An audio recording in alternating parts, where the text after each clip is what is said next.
Santapan Harian Minggu 6 November 2022.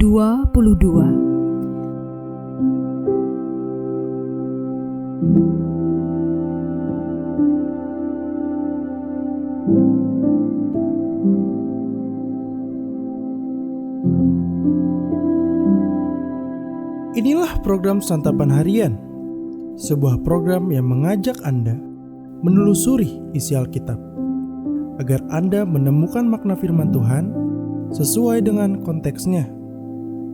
Santapan Harian tertuju bagi Anda yang ingin memiliki kehidupan rohani yang segar, kuat, dan sigap.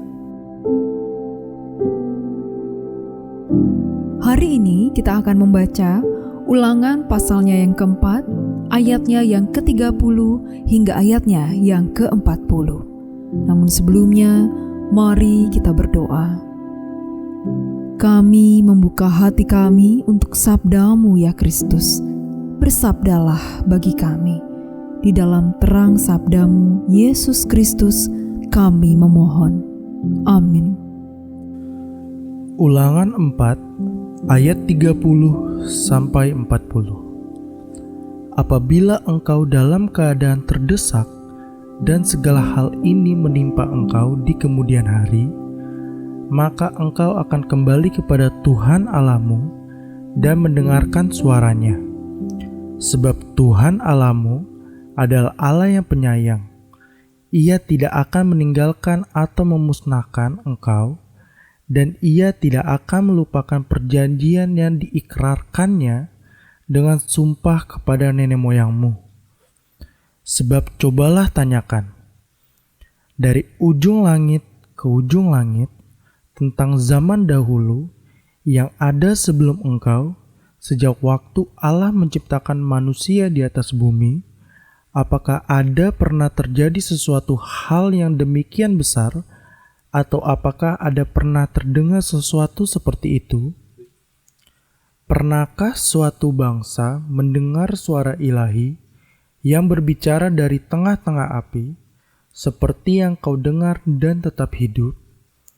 Atau pernahkah suatu Allah mencoba datang untuk mengambil baginya suatu bangsa dari tengah-tengah bangsa yang lain dengan cobaan-cobaan, tanda-tanda serta mujizat-mujizat dan peperangan, dengan tangan yang kuat dan lengan yang teracung dan dengan kedahsyatan-kedahsyatan yang besar, seperti yang dilakukan Tuhan Allahmu bagimu di Mesir, di depan matamu? Engkau diberi melihatnya untuk mengetahui bahwa Tuhanlah Allah, tidak ada yang lain kecuali Dia. Dari langit Ia membiarkan engkau mendengar suaranya untuk mengajari engkau. Di bumi Ia membiarkan engkau melihat apinya yang besar, dan segala perkataannya kau dengar dari tengah-tengah api. Karena Ia mengasihi nenek moyangmu dan memilih keturunan mereka, maka Ia sendiri telah membawa engkau keluar dari Mesir dengan kekuatannya yang besar, untuk menghalau dari hadapanmu bangsa-bangsa yang lebih besar dan lebih kuat daripadamu, untuk membawa engkau masuk ke dalam negeri mereka dan memberikannya kepadamu menjadi milik pusakamu, seperti yang terjadi sekarang ini. Sebab itu, ketahuilah pada hari ini dan camkanlah bahwa Tuhanlah Allah yang di langit di atas dan di bumi di bawah, tidak ada yang lain. Berpeganglah pada ketetapan dan perintahnya yang kusampaikan kepadamu pada hari ini, supaya baik keadaanmu dan keadaan anak-anakmu yang kemudian, dan supaya lanjut umurmu di tanah yang diberikan Tuhan Allahmu kepadamu untuk selamanya.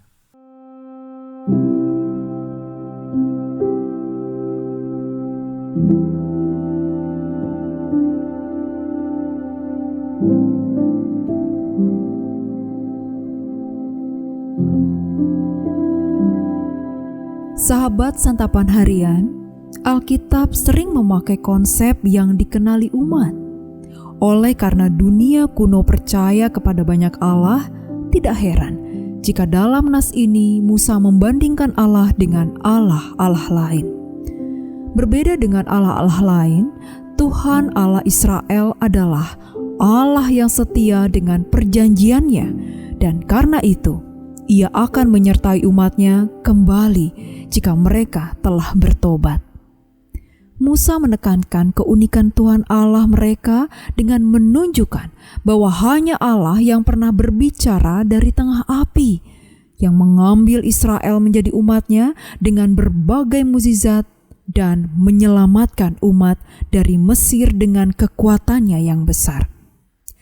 Karena Allah mereka adalah Allah yang tidak ada duanya, sudah seharusnya umat berpegang pada ketetapan dan perintah Allah.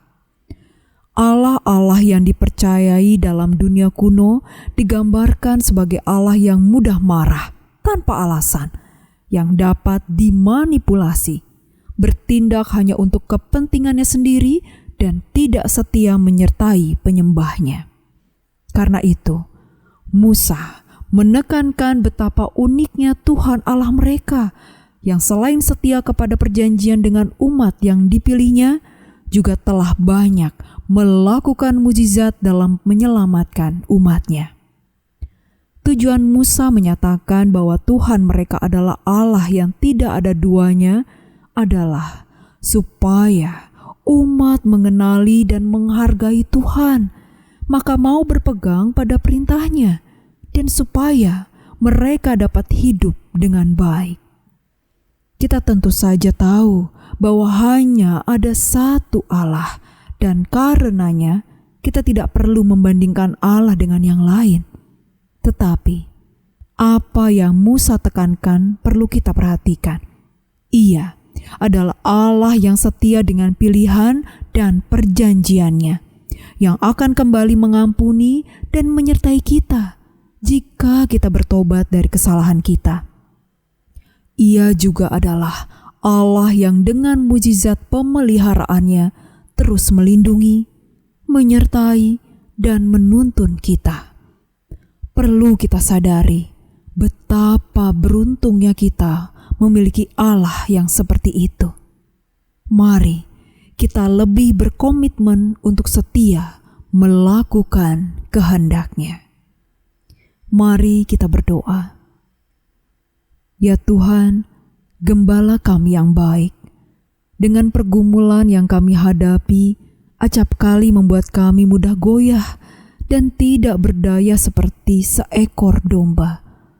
Tetapi karena kesetiaan-Mu, kami dapat mengandalkan janji-janji-Mu untuk menguatkan serta meneguhkan hati kami, sehingga kami teguh berjalan bersama-Mu menghadapi aneka gelombang pergumulan.